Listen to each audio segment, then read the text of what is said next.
안녕하세요. 솔리덕스 베이직 교육의 9번째 강좌 솔리덕스 파트 피처 기능 2입니다. 이번 강좌에서는 여러 가지 피처 기능을 배워보도록 하겠습니다. 여러 가지 피처 기능입니다. 보통 원통 영상일 경우 원을 스케치한 뒤 돌출로 작업할 수 있지만 회전 부스 베이스라는 기능을 통해서도 작업할 수 있습니다. 앞에 강좌에서 배웠던 내용들을 통해서 이 영상을 만들 수도 있지만 나열되어 있는 여러 가지 픽처 기능들을 사용해서 이 영상을 모델링 해보도록 하겠습니다. 새 파트를 열고 정면에 스케치하도록 하겠습니다. 회전 부스 베이스 피처의 스케치는 반쪽 형상의 스케치만 필요합니다. 그래서 지금처럼 보조선을 중심으로 전체 항목의 반쪽으로만 스케치 영상을 그리면 됩니다. 이럴 경우 치수를 입력할 때가 애매한데요. 보통 전체 길이로 입력을 하고 싶어도 반대쪽에 형상이 없기 때문에 반치수로 입력할 수밖에 없습니다. 만약 치수가 수정된다면 또 전체 길이에서 반치수를 계산해 치수값을 수정해줘야 합니다. 하지만 보조선을 활용해서 치수를 입력할 경우 이런 문제가 사라집니다. 치수를 입력해야 할 선과 보조선을 선택한 뒤 선택한 선의 반대로 마우스를 움직이면 전체 길이로 치수가 입력되는 것을 볼 수 있습니다. 이 치수 기입 방법은 많이 사용하니 꼭 기억 후 사용하시기 바랍니다. 이제 치수를 입력했으니 회전 부스 베이스 기능을 실행해 볼 텐데요. 이때 메시지가 나오는 것을 볼 수 있습니다. 스케치에서 사용하는 보조선은 참조하는 선으로 인식되지 않는 선이기 때문에 스케치가 열려 있다고 인식합니다. 그래서 이 메시지에서는 열려있는 스케치가 있는데 자동으로 닫아줘서 안이 꽉 찬 영상으로 만들지 아니오를 눌러 얼마만큼의 두께가 존재하고 안이 텅 비어있는 영상으로 만들지 물어봅니다. 저희는 안이 꽉 차 있는 영상을 만들 거기 때문에 얘를 눌러 영상을 완성해 보도록 하겠습니다. 다음처럼 회전 부스 베이스를 통해 한 번에 외형을 작성할 수 있습니다. 이제 쉘을 눌러 모델의 안이 뻥 뚫리게 해보겠습니다. 쉘은 선택한 면에 얼마만큼의 두께를 남기고 다 제거하는 기능입니다. 간단하게 모델 면이 텅 빈 것을 볼 수 있죠? 그럼 한 가지 의문점이 들 텐데요. 이렇게 안이 텅 빈 영상을 만들려고 했다면 앞에서 회전 부스 베이스 작업 시 나오는 메시지에서 아니오를 눌러 안이 텅 비어있는 영상을 만들면 되었을 것 같습니다. 하지만 그때 아니오를 눌렀을 때와 현재 쉘을 눌러 작업된 영상의 모습은 완전히 다릅니다. 만약 아니오를 눌러 작업을 했다면 우리는 두 번의 스케치 작업과 두 번의 돌출컷 작업을 추가로 해줘야 합니다. 지금은 이러한 것들이 눈에 보이지 않겠지만 앞으로는 조금 더 편하게 작업 내역을 줄이면서 작업하는 방법도 고려해야 합니다. 작업한 쉘이 잘 적용되었는지 보기 위해 단면들을 통해 살펴보도록 하겠습니다. 쉘 작업이 잘 되어 있는 것을 볼 수 있네요. 못따기는 필렛과 동일한 방법으로 할 수 있습니다. 못따기가 적용되어야 할 모서리를 선택한 뒤 값을 입력해주면 못따기도 매우 쉽게 적용할 수 있습니다. 못따기는 필렛과 다르게 바로가기바 유형이 나오지 않기 때문에 사용자가 원하는 모서리를 선택해줘야 합니다. 우리는 각도 거리 유형으로 못따기를 적용해 볼 건데요.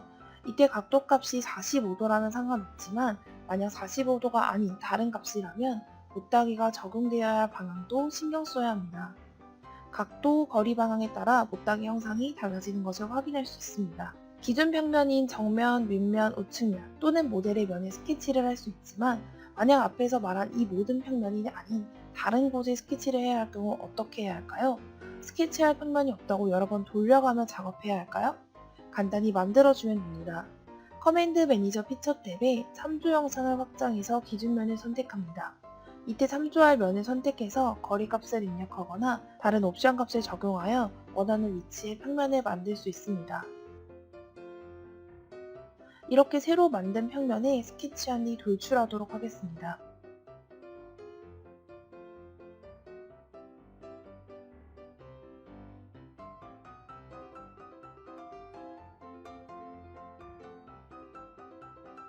돌출 작업 시 한 방향으로 돌출할 수도 있지만 반대쪽 방향으로 서로 다른 높이로도 돌출할 수 있습니다.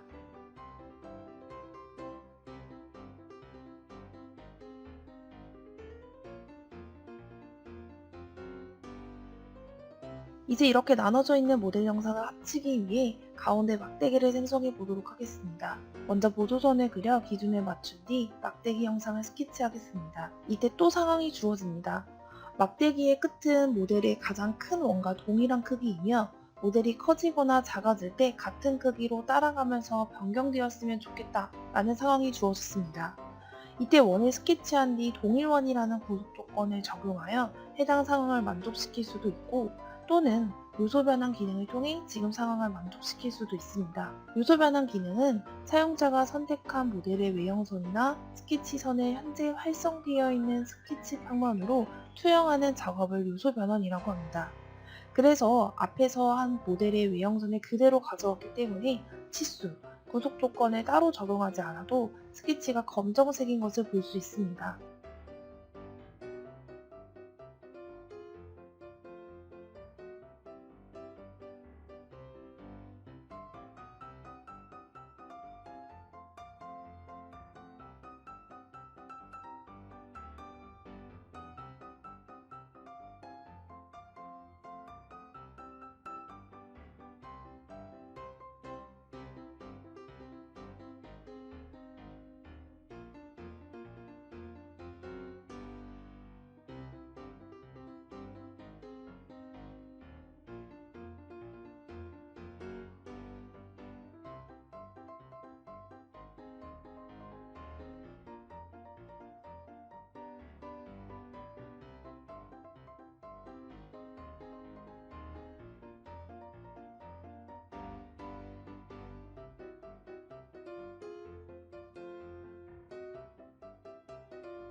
이제 막대기에 필렛을 적용해 보겠습니다. 바로가기 바를 이용하니 금방 필렛 작업도 마칠 수 있네요. 막대기가 추가적으로 필요해서 원형 패턴을 해볼 텐데요. 잘 보이는 원통면을 눌러 기준을 잡아준 뒤 막대기를 생성한 보스 돌출 2번, 필렛 1번을 선택해서 패턴 작업을 완료하겠습니다. 보통 모델링 작업을 완료하면 끝나는 게 아니라 재질이나 모델의 색상, 속성 값을 입력해 줘야 합니다. 재질은 피처 매니저 항목에서 적용할 수 있습니다. 원하는 재질 유형을 찾은 뒤 적용 버튼만 눌러주면 재질 속성 값이 모델에 적용됩니다. 재질을 적용하게 되면 모델의 색이 변하는 것을 볼 수 있는데요. 재질에는 재질 항목과 비슷한 표현이 적용되어 있어 재질을 적용하게 되면 모델 색상이 변하게 됩니다. 그래서 보통 파트 작업 순서를 모델링한 후 재질을 적용한 뒤 사용자가 원하는 색상으로 모델의 표현을 적용하는 게 제일 좋습니다. 원하는 색상으로 모델링한 뒤 재질을 적용하면 또 표현을 적용해야 하기 때문에 먼저 재질을 적용한 뒤 표현을 적용해주는 게 가장 좋습니다. 솔리드웍스에서는 여러 가지의 재질 항목을 제공하지만 만약 원하는 재질 항목이 없거나 기존 재질 속성 값을 조금 변경하고 싶을 경우 재질을 추가하여 사용해야 합니다. 기본적으로 제공하는 재질 라이브러리는 절대로 수정할 수 없습니다. 따라서 비슷한 재질 항목을 선택해서 복사한 뒤 사용자 재질 항목에 붙여넣기를 해서 수정하고 사용하면 됩니다. 표현을 적용하는 방법은 간단합니다. 모델에서 표현을 적용하고 싶은 면을 선택한 뒤 표현 아이콘을 확장해서 면, 피처, 바디, 파트 항목으로 나눠서 표현을 적용할 수 있습니다. 이렇게 계단식으로 나열되어 있는 이유는 면이 우선권이 가장 높고 그 다음으로는 피처, 바디, 파트 순으로 우선권이 높은 순서대로 나열되어 있기 때문인데요. 면에 표현을 적용한 뒤 파트에 표현을 적용하면 면에 적용한 표현도 파트에 적용한 표현으로 바뀔 것 같지만 실제로는 면이 파트보다 우선권이 높아 파트의 표현을 변경해도 그대로 유지됩니다.